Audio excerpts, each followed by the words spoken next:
matemáticas, comunicación y lenguaje, educación física, ciencias naturales, modalidades flexibles, expresión artística, apoyo psicosocial, esto y mucho más en Aprendo en Casa.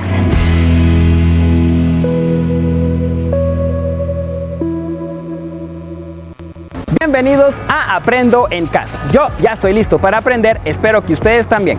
Y no te olvides de ingresar a nuestro portal de internet para reforzar todo lo aprendido dentro del programa.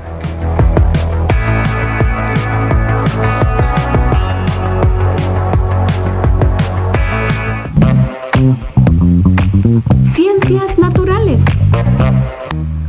Seguimos con más de su programa Aprendo en Casa. Ahora estamos en el segmento de Ciencias Naturales. Es por eso que hoy nos acompaña Evelyn Zapata. Evelyn, un placer tenerla por acá. ¿Qué es lo que vamos a aprender hoy? André, el día de hoy vamos a trabajar lo que son los estados de la materia. Perfecto, y veo que por acá tiene un helado que se mira muy rico, por cierto, pero ¿cómo es ese cambio que pues hace en un momento pues, de líquido a sólido y gaseoso también? Ok, bueno, para empezar, André, la materia está básicamente constituida por 3 estados de segregación, se le llaman. Estos estados tienen que ver mucho con la disposición de las partículas que la conforman. Y como me los acabas de mencionar acá, ¿qué tiene que ver el día de hoy pues este delicioso helado que tenemos acá? O inclusive estos cubos de hielo que tenemos dentro de este vaso. Pues básicamente vamos a partir del estado sólido de la materia.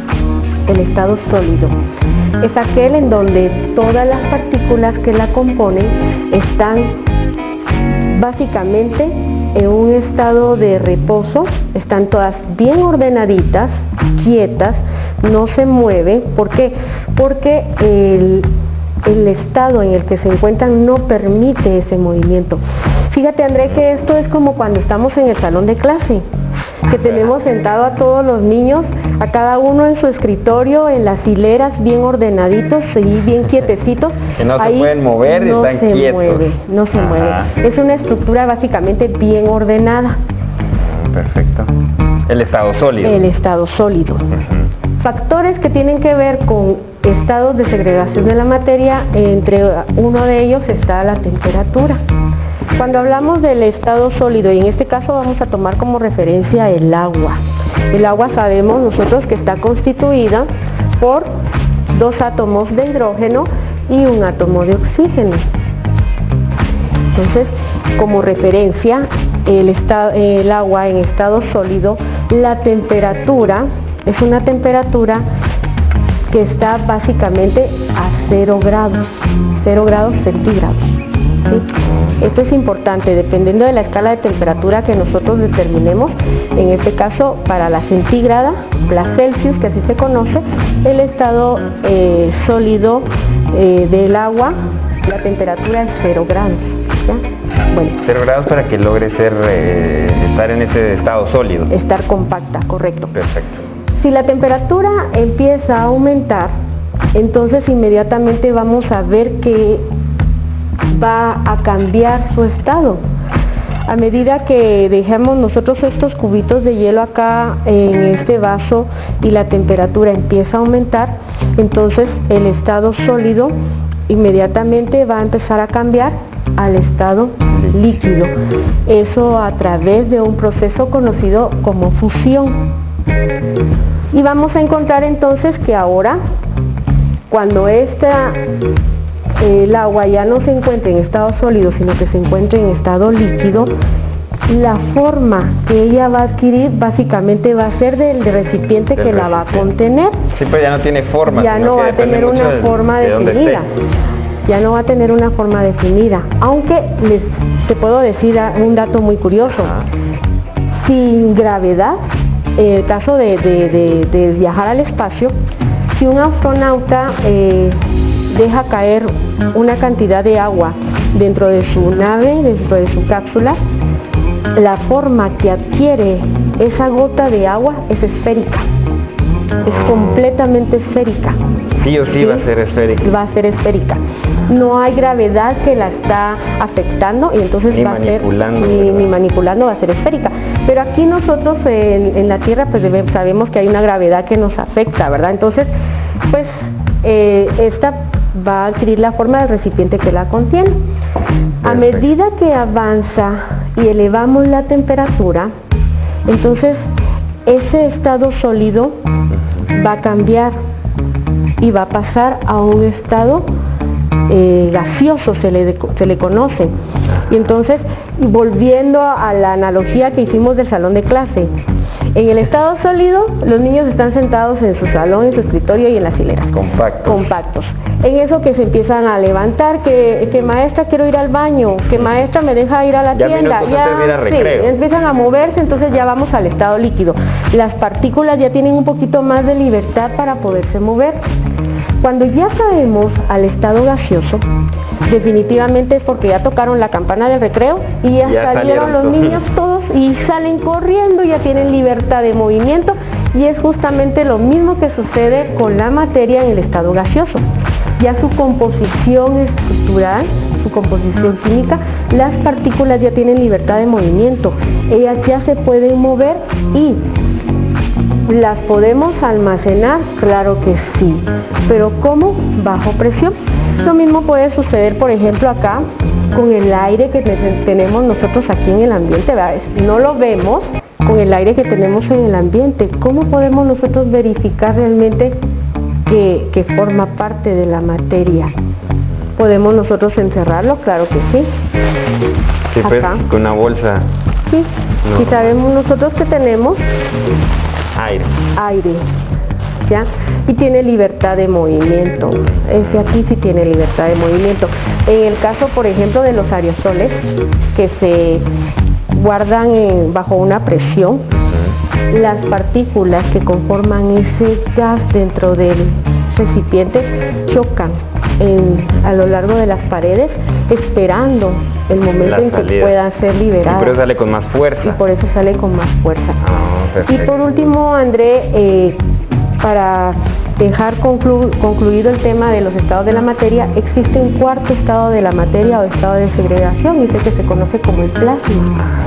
Este definitivamente es el que está conformado por la incandescencia.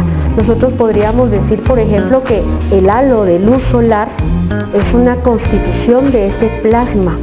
Así también mencionar que las estrellas, las galaxias, toda ella que conforma el espacio exterior está constituido por esa parte de la materia en el estado plasma. Oh, perfecto. Entonces podríamos decir que son 4 estados. 4 estados. Pero acá, pues realmente para nosotros los únicos que es factible manipular son el estado sólido, líquido y gaseoso. Perfecto. Y esa analogía que usted hacía en cuanto a cuando está en estado sólido, pues es cuando, por ejemplo, todos están en una clase bien ordenaditos, compactos. ¿No? Cuando se empiezan a parar minutos es el recreo, ya es un estado líquido. Y el estado gaseoso es cuando ya recreo y cada quien sale y anda por todos lados, partes, ¿verdad? Porque eso es lo que sucede realmente con la estructura de los átomos que conforman la materia bajo ese estado gaseoso. Así es. Perfecto, Evelyn, pues muchísimas gracias por este tema muy interesante y que pues podemos experimentarlo en casa, ¿verdad? Ya usted mencionaba los distintos cambios que se pueden realizar y que fácilmente lo podemos hacer en casa para ir experimentando nuevas cosas e ir también entendiendo estos estados, ¿verdad? Ya para finalizar, yo le invito, por favor, porque recordemos la importancia de mantener una buena higiene, traten de evitar cualquier complicación ante esta situación. Ya para finalizar, una recomendación que usted le quiera dar a todas las personas que están en casa. Pues les recuerdo que en casa la cocina realmente es nuestro laboratorio más completo que hay. Ahí vamos a encontrar la materia en su estado sólido, como es, por ejemplo, los granos de frijol, el azúcar, la sal, el arroz. Vamos a encontrar en estado líquido el aceite, el agua que nosotros utilizamos para beber, y en estado gaseoso pues definitivamente cuando viene nuestra mamá y va a cocinarnos, por ejemplo, una sopa, ¿verdad? Va a preparar una sopa y entonces va a hacer mezclas también. Ahí vamos a encontrar las mezclas que se van a trabajar como en la cápsula anterior, ¿verdad? Claro. Y vamos a observar que a medida de que esa sopa empieza a ebullir en la estufa, pues el vapor que empieza a emanar de ese es cuando ya está pasando del estado líquido al estado gaseoso la sopa que nos va a preparar para ese día nuestra mamá, ¿verdad? Perfecto, pues ahí están ciertos actos que pues uno puede hacer en casa o que tal vez no lo hacemos nosotros, pero lo hace nuestra mamá, por ejemplo, y poder ir identificando esos cambios de la materia, ¿verdad? Muchísimas gracias, Evelyn. Es así como llegamos al final del segmento de Ciencias Naturales, y ustedes en casa no olviden seguirnos en nuestras redes sociales como Aprendo en Casa Guate, en Instagram y en Facebook, y puedan compartir con nosotros todo lo aprendido dentro del programa. Y no se olviden de experimentar, porque experimentar es aprender. Ya seguimos con más de su programa Aprendo en Casa. Matemática. Bienvenidos al segmento de matemáticas. Hoy nos acompaña el profesor Pedro Comelli para aprender un poco más sobre la geometría. Profe, es un gusto tenerlo aquí. Cuéntenos, ¿cuál es el tema de hoy? Muy amables por la invitación. Hoy vamos a deducir cómo se define una circunferencia con la geometría analítica. ¿Y de dónde parte la circunferencia? ¿Dónde podemos encontrarla? Muy bien, siempre vamos a recordar, tal vez en el siglo III o más allá, antes de Jesucristo, uno de los helénicos, uno de los geómatras más grandes de los que se ha conocido en la matemática en este momento. Hasta hoy todavía se utiliza todo eso en la estructura de un bol, de un plato, de un vaso, en los techos, en varios lugares. Y hoy pues tenemos aquí, y él lo propuso así, de un cono, cuando hay un plano perpendicular y lo corta, si perpendicular quiere decir 90 grados, con el eje del cono, y lo corta y se forma algo. Si quieres puedes ver que se forma. Se forma dos figuras. Y se forma una circunferencia. La circunferencia es lo que hoy nos trae el día de aquí, por aquí. Aquí tenemos una circunferencia y tenemos dos puntos. Sí. Uno que se define como el centro de la circunferencia y hay otro punto que está sobre el perímetro. ¿Y esta franjita que está aquí, qué es o cómo se le llama? Bueno, entonces vamos a decirle que es el segmento de recta equidistante que siempre está desde el centro a cualquier punto del perímetro. Vamos a llamarle radio. Radio. Si deseas puedes escribir ahí una R de radio, ¿sí? Porque con esto vamos a... Muy bien, R. A partir de eso, pues vamos a utilizar lo que es la ecuación de la distancia. Como este es un segmento, vamos a utilizar esos dos puntos. Hoy solo vamos a deducirlo, entonces van a ser muchas letras. Aquí es necesario el álgebra. Entonces empezamos, que es radio, ¿sí? Este segmento que queremos saber cuál es la longitud, va a ser igual a la raíz cuadrada. Vamos a encontrar primero el primer parámetro, y este primer parámetro vamos a tomar como X, ¿sí? Y luego el segundo parámetro es el centro, en este caso siempre en la posición de las abscisas, en este caso es A, y lo vamos a restar para encontrar ese punto, ¿sí? Comúnmente algunos dicen la punta menos la cola, y así lo vamos a hacer, ¿sí? Entonces en este caso voy a colocar aquí X menos A, y esto va a ser elevado al cuadrado, ¿sí? Bueno, voy a sumar porque me falta operar lo que son las ordenadas. En este caso la ordenada está en la segunda posición y es Y. Y en este caso sería B. El mismo procedimiento sería Y menos B B al cuadrado. Al cuadrado.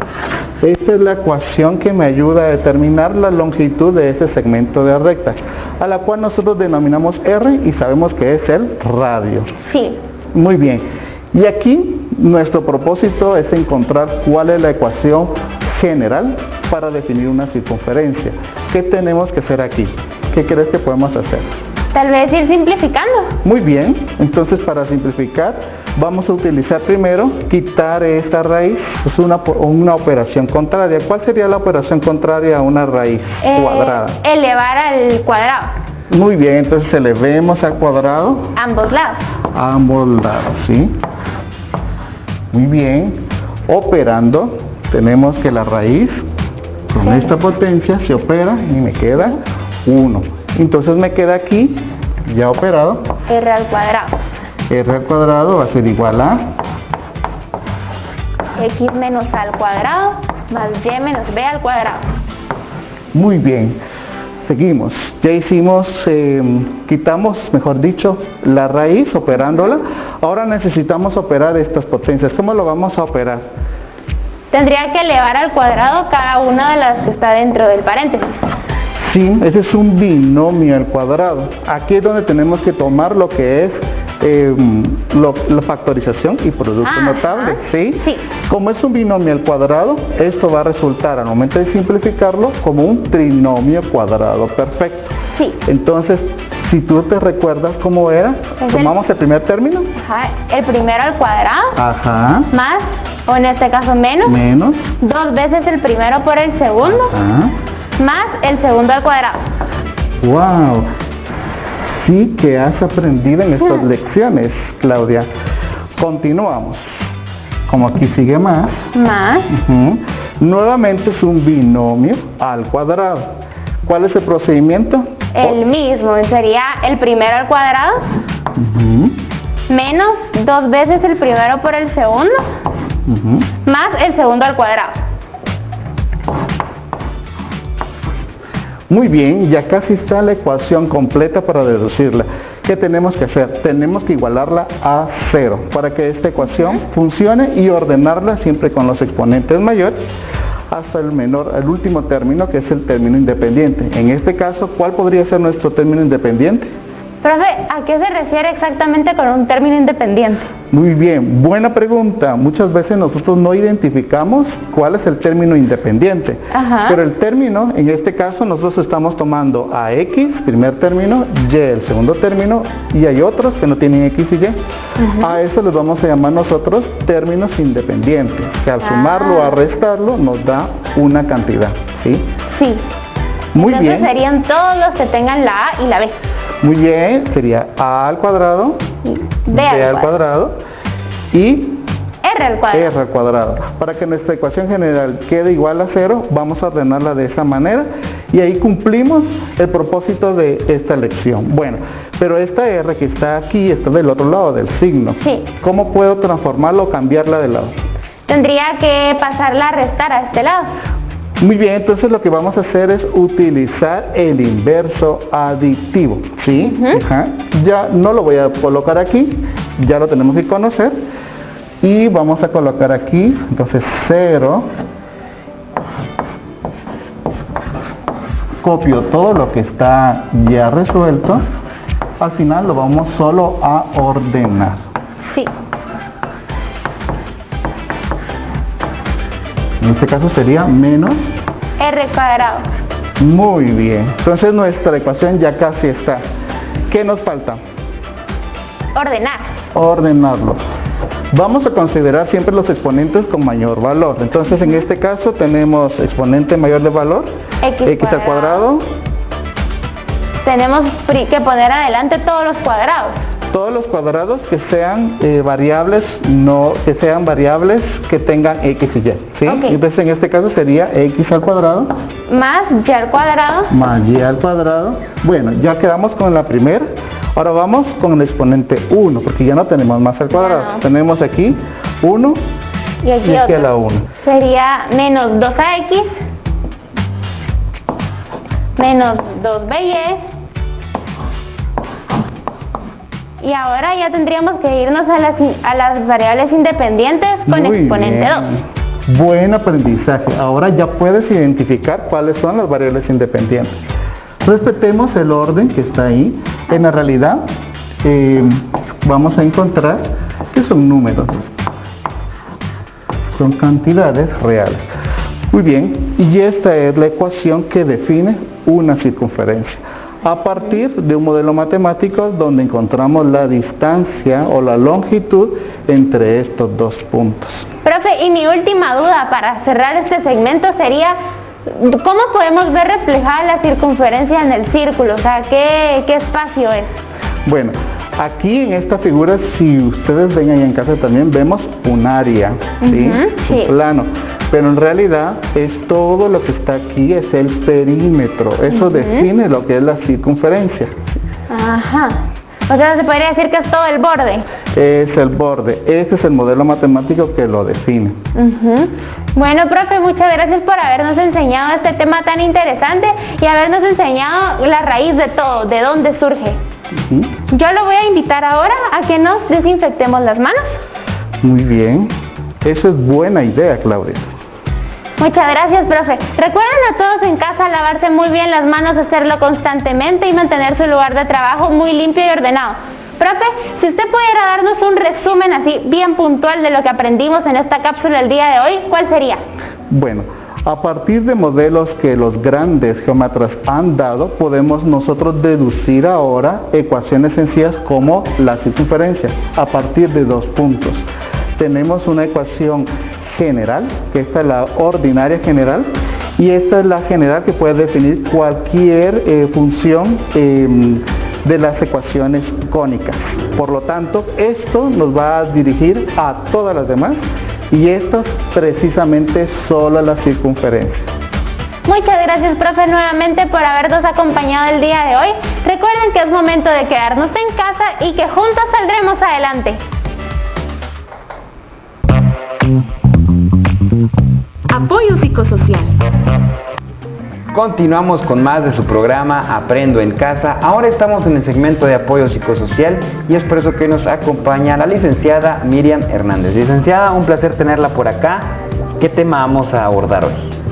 Pues el día de hoy vamos a abordar un poco lo que es como el hecho de ir dejando un poco las redes sociales, ¿verdad? Porque es un tema que está bastante en boga ahorita, entonces es importante el hablar sobre él. Claro, y es que pues ahora todo el mundo utiliza redes sociales, ¿verdad? Sin embargo, pues si no se le da el buen uso, puede perjudicar bastante, ¿verdad? Para empezar a desarrollar este tema, ¿cómo podríamos describir de qué es una red social?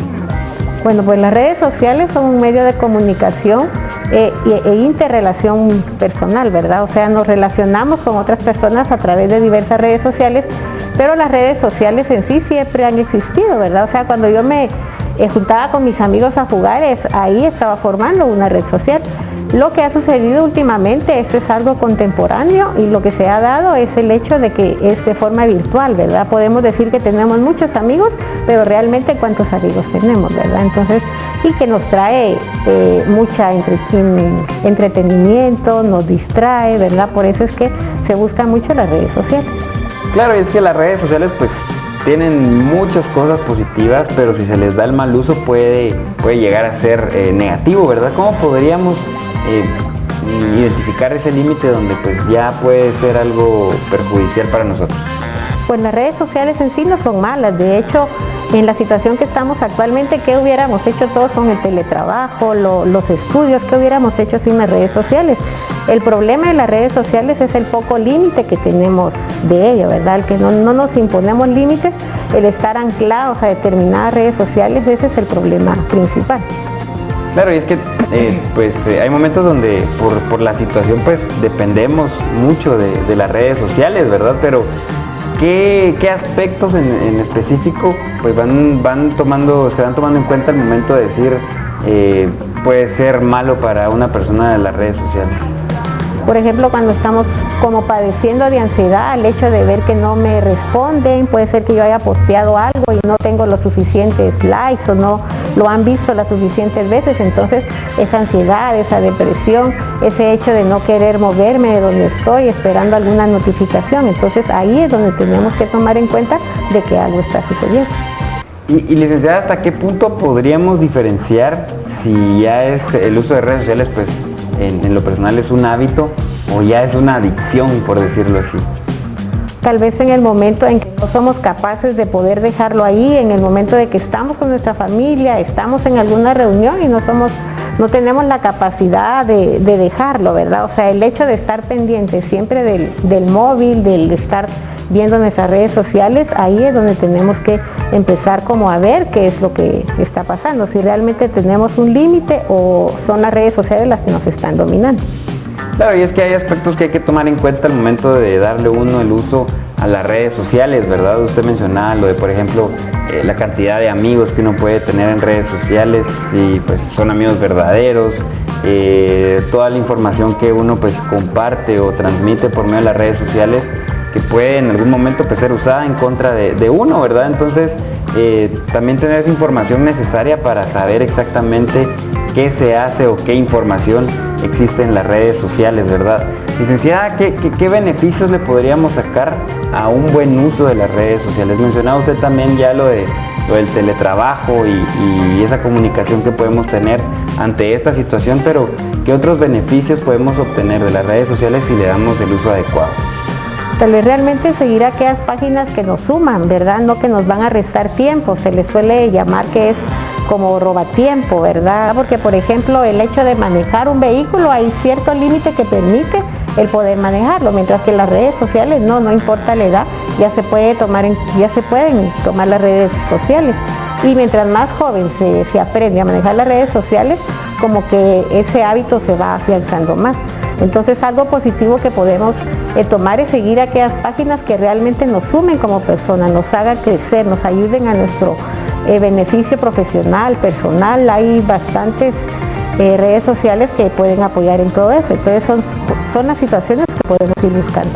Claro, es que lo importante que es darle el uso adecuado, ¿verdad? Porque muchas veces pues también incluso hasta se difunden mensajes o se comparten mensajes que no son reales y pues al momento de uno compartir pues ya está siendo parte de algo negativo en redes sociales, ¿verdad? Y licenciada, supongamos que pues uno ya cae, como usted lo decía, en la adicción de las redes sociales, ¿verdad?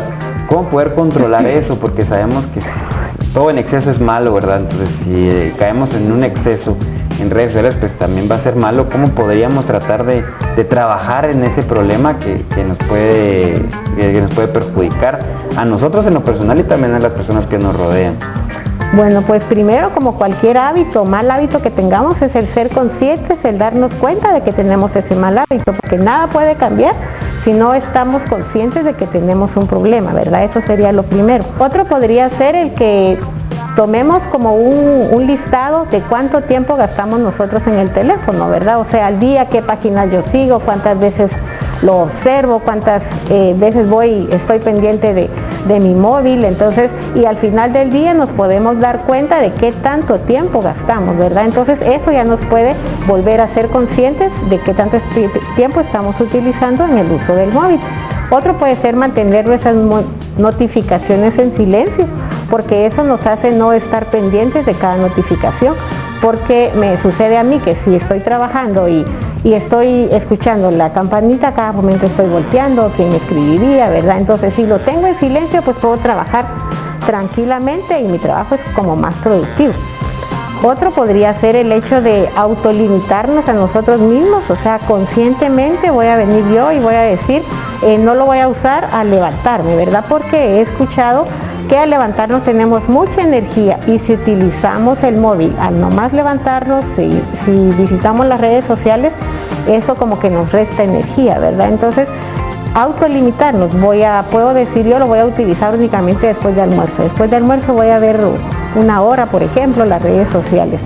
Otro puede ser prohibírnoslo también, el utilizarlo, voy a estar en un almuerzo con mis amigos, entonces prohibido usar el móvil, ¿verdad? Otro puede ser también el alejarlo de nosotros, ¿verdad? Yo voy a estar en un trabajo, entonces voy a estar aquí, lo voy a dejar por allá, ¿verdad? Eso puede ser. Y también como cualquier hábito, cuando se quita un hábito es conveniente el que lo reemplacemos con otro hábito. Entonces los jóvenes últimamente suelen estar mucho tiempo en poco movimiento, ¿verdad? Entonces ver qué cosas a mí me agradan ver qué puedo hacer yo para moverme un poco más, dibujar, leer, o sea, ese hábito que me estoy quitando sería conveniente cambiarlo por un nuevo hábito. Y es que muchas veces pues puede llegar al punto de generar cierta distracción. Usted lo mencionaba, por ejemplo, puede ser en trabajo, o puede ser esos momentos con familia, con amigos. Y creo que también pues es bueno, incluso pues hasta físicamente, ¿verdad? Lo que usted decía, porque pues a veces uno le pasa que está mucho tiempo en el teléfono o en la computadora, y cuando siente con dolor de cuello, con dolor de manos, de ojos y todo, entonces creo que también físicamente pues es adecuado ir poniéndose esos límites necesarios al momento del uso de redes sociales y pues tratar de ir obteniendo nada más lo positivo, ¿verdad? Ya para finalizar, licenciada, ¿algún mensaje que usted le quiera dar a todos esos jóvenes que tal vez en estos momentos pues su única distracción pueden ser las redes sociales, ¿verdad? Pero ¿cómo hacerlos entender que pues en exceso puede ser bastante malo el uso de las redes sociales en exceso? Inclusive los jóvenes pueden llegar a pensar que los móviles son una extensión de ellos mismos, ¿verdad? Porque tienen ahí sus horarios, sus amistades, todo, ¿verdad? Entonces pueden llegar a pensar que son parte de, pero no, ¿verdad? O sea, tenemos que darnos el valor a nosotros mismos, tenemos que como darnos ese mensaje de que nosotros valemos sin la necesidad de estar pendientes del móvil, pendientes de notificaciones, ¿verdad? Sí es bastante importante, y para el hecho de compartir con los que realmente están cerca nuestro, ¿verdad? Porque con las redes sociales el problema es que nos alejan de los que estamos cerca y nos acercan de los que estamos lejos, ¿verdad? Esa frase la escuché por ahí, me gustó bastante. Entonces sí sería bastante importante el hecho de ser conscientes principalmente del límite que tenemos que tener con las redes sociales. Por supuesto, licenciada, pues muchísimas gracias por su tiempo y ese tema sumamente interesante, ¿verdad? Las redes sociales, que es algo que nos rodea. Es así como llegamos al final del segmento de apoyo psicosocial, y ustedes no se muevan de donde están porque ya seguimos con más de su programa Aprendo en Casa. Comunicación y lenguaje. Continuamos con más de su programa Aprendo en Casa. Ahora estamos en el segmento de comunicación y lenguaje, es por eso que nos acompaña Pablo Salvatierra. Profe, un placer tenerlo por acá. ¿Cuál es el tema que vamos a desarrollar? Saludos a todos nuevamente. Continuando con algunos temas relacionados que hemos visto, hoy vamos a estudiar la coherencia y la cohesión. Recordando un poco también de lo que vimos en sesiones anteriores acerca de la adecuación.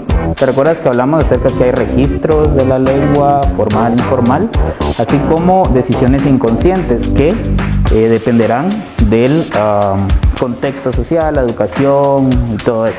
Ahora vamos a ver otros componentes que nos ayudan a redactar los textos, que es la coherencia y la cohesión. Pero comencemos con algún ejemplo. Si yo te digo, ¿es Juan la casa bonita? ¿Entiendes lo que te estoy diciendo? No tiene coherencia.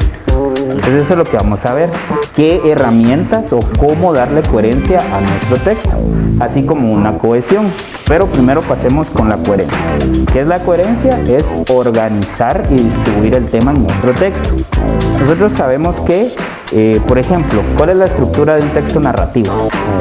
Bueno, la estructura de un texto narrativo empieza con una introducción, después luego con el contenido, con el desarrollo y luego con la conclusión.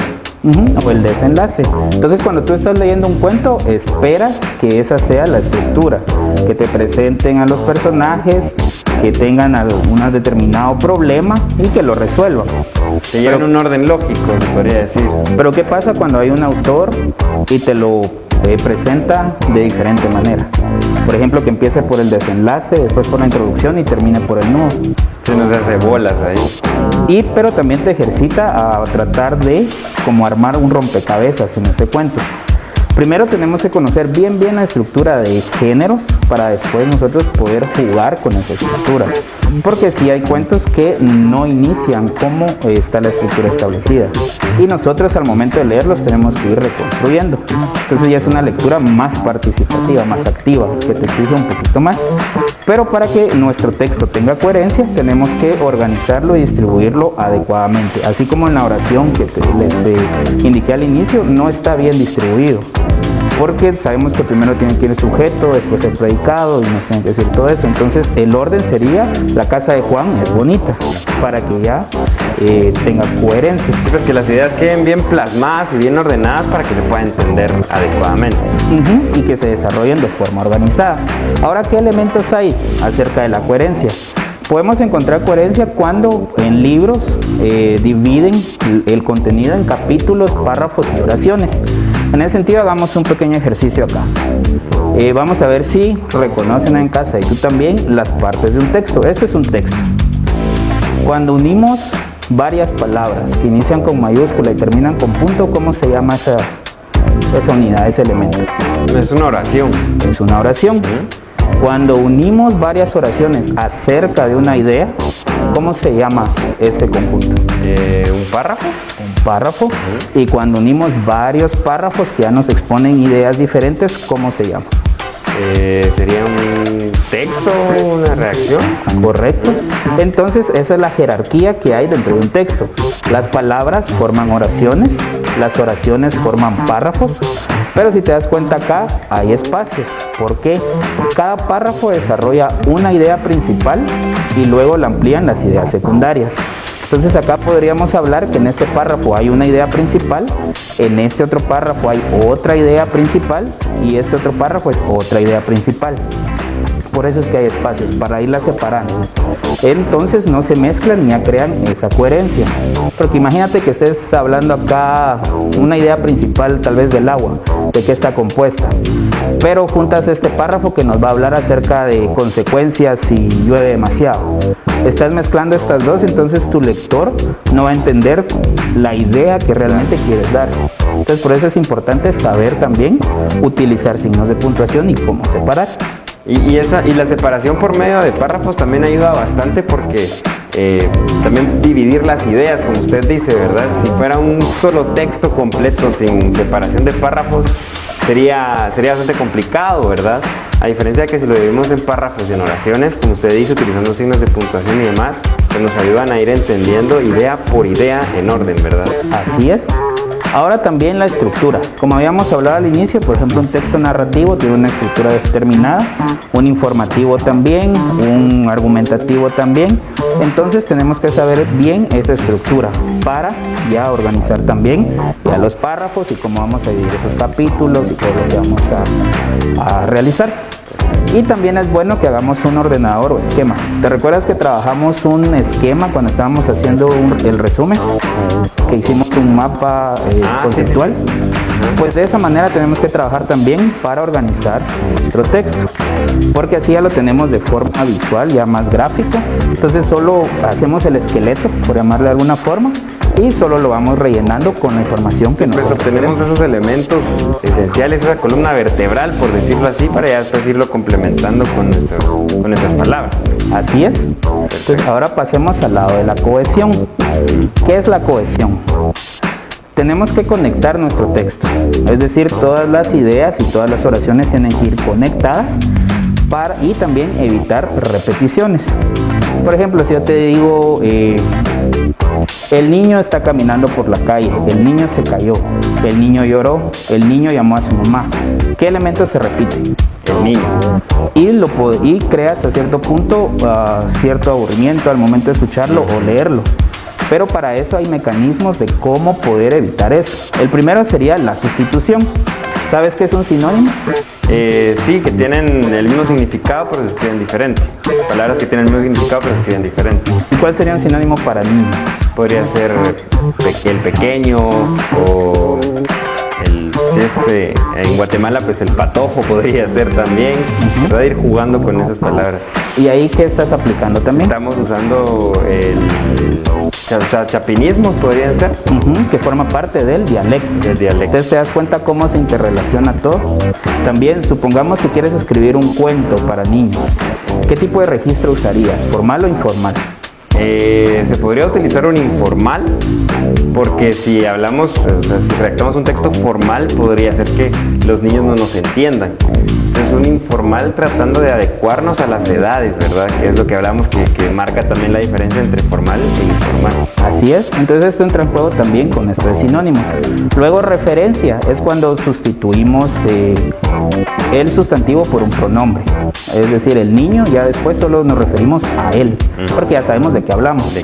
O elipsis, que es ya eliminar ese elemento que se repite, porque ya está sobreentendido de qué estamos hablando. Y por último, usar conectores, que son las conjunciones o las preposiciones, para ir enlazando todas nuestras oraciones. Entonces ahora vamos a terminar acá con un pequeño ejercicio para ver si están todavía en casa. Acá comprendimos coherencia y cohesión. Leamos esta primera. Como llovió ayer, anoche fue tarde. ¿De qué carece esta oración? ¿De coherencia o de cohesión? Yo diría que de cohesión. ¿Por qué? Porque, o sea, se están separando, esta idea se está separando en dos, pero, por ejemplo, esta tal vez cuando ya las queremos unir, o sea, no se logra entender exactamente cuál es el mensaje que se quiere transmitir. Muy bien. Pero en este caso también nos hace falta la coherencia. Como llovió ayer, anoche fue tarde. ¿Qué quiere decir? ¿De qué está hablando? Solo tendría que ser llovió ayer. Y ya tienen la coherencia. Ahora veamos con esto. La compró y luego la pagó. ¿De qué crees que carece? ¿De coherencia, cohesión o de ambas? Yo siento, o sea, por ejemplo acá, yo siento que sí se logra entender porque tal vez no sabemos de qué, pero al unir estas dos, por ejemplo, con esta conjunción, se logra entender que algo lo compró y luego la pagó. Entonces, creo que podría tener coherencia. Pero ahora vayamos al orden lógico. ¿Crees tú que al momento de comprar también lo estamos pagando? Ah, bueno, sí, está redundando.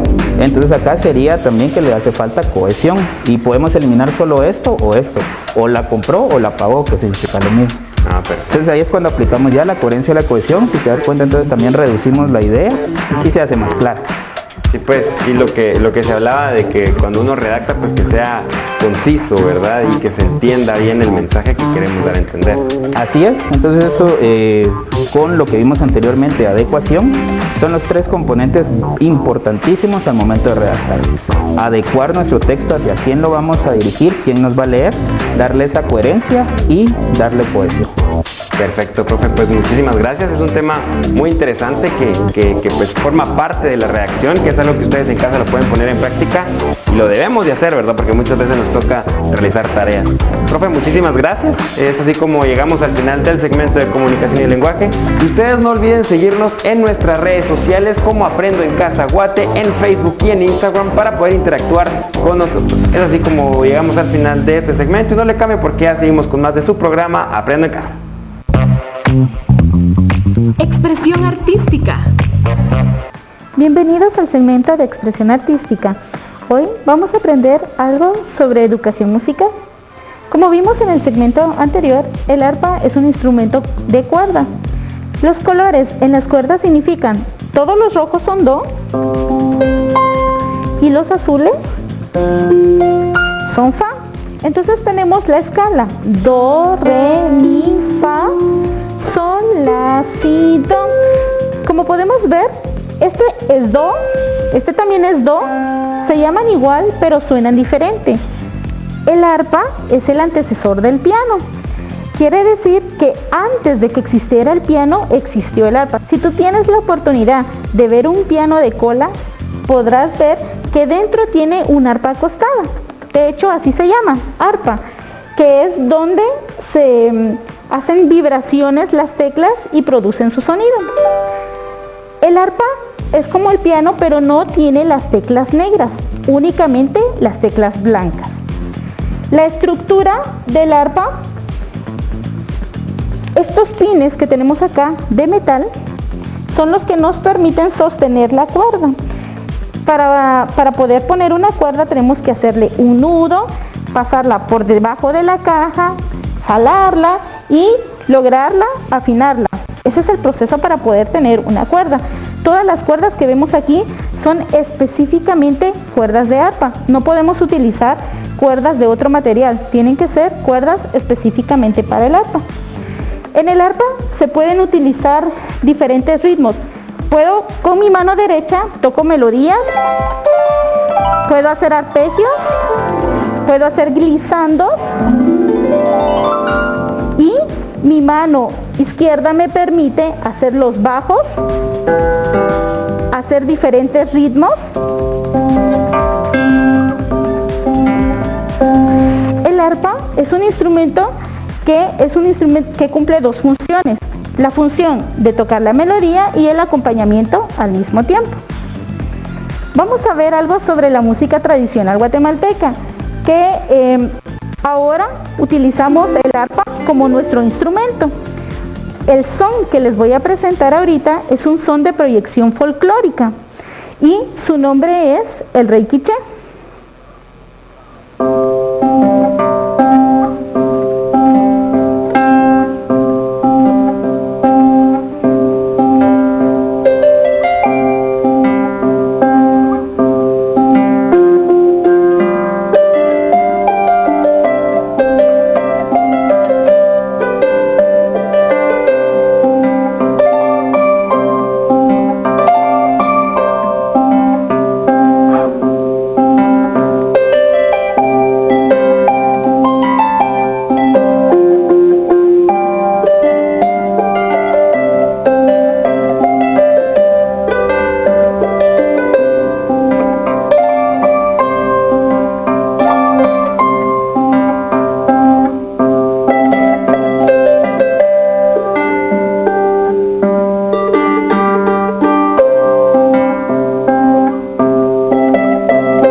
Poder compartir con ustedes lo que es el arpa. Recuerda, lavarte las manos, quedarte en casa y te invito a que si tú tienes algún instrumento, tu primo, tu hermano que está abandonado, no es necesario que tengas al maestro físico, puedes buscar algún tutorial y puedes descubrir y experimentar qué te permite ese instrumento. Así que recuerda, lávate las manos, quédate en casa y juntos saldremos adelante.